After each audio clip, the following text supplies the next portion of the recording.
আপনারা নিজেদেরকে কোন অধিকারে বাঙালি বলছেন?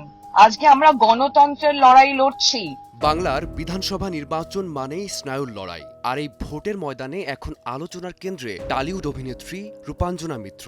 বিজেপি ছেড়ে তৃণমূলে যোগ দেওয়ার পর থেকেই সামাজিক যোগাযোগ মাধ্যমে ক্রমাগত আক্রমণ আর কটূক্তির শিকার হতে হচ্ছে তাকে। কিন্তু এবার সীমা ছাড়ালো সেই আক্রমণ। ধর্ষণের হুমকি পেয়ে মেজাজ হারালেন এই অভিনেত্রী। এদিকে রেপ নিয়ে এত বড় বড় কথা বলছে, তারাই বাড়িতে সব থেকে বেশি অত্যাচার করে, নিজের মা। নির্বাচনী প্রচারের ফাঁকেই সামাজিক মাধ্যমে লাইভে এসে ক্ষোভ উগরে দিলেন রূপাঞ্জনা। তার স্পষ্ট কথা, রাজনৈতিক মতাদর্শ আলাদা হতেই পারে, কিন্তু তার জন্য একজন মহিলাকে সোশ্যাল মিডিয়ায় ধর্ষণের হুমকি দেওয়া কিংবা তার বৃদ্ধা মাকে নিয়ে কুরুচিকর মন্তব্য করা কোনোভাবেই মেনে নেওয়া যায় না। রূপাঞ্জনা হুঁশিয়ারি দিয়ে বলেছেন, সাচ্চা বাঙালিকে ভয় দেখাতে আসবেন না। আরে আপনারা তো চোখ দিয়ে রেপ করে দেন, তারপর নির্লজ্জের মতো ধর্ষণ নিয়ে কথা বলেন। আমার মাকে পর্যন্ত আপনারা ছাড়ছেন না, উল্টোপাল্টা ভাষায় গালাগালি দিচ্ছেন।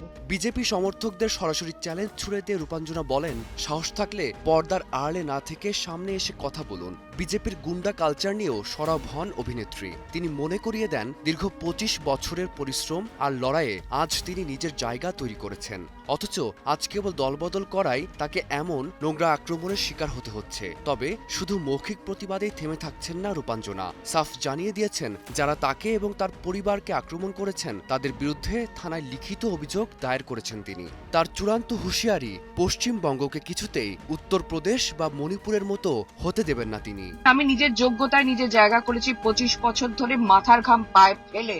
রূপাঞ্জনা মিত্রের এই কড়া অবস্থানের পর বিজেপি নেতৃত্বের পক্ষ থেকে পাল্টা কোনো প্রতিক্রিয়া আসে কিনা সেদিকেই নজর নেটিজেনদের।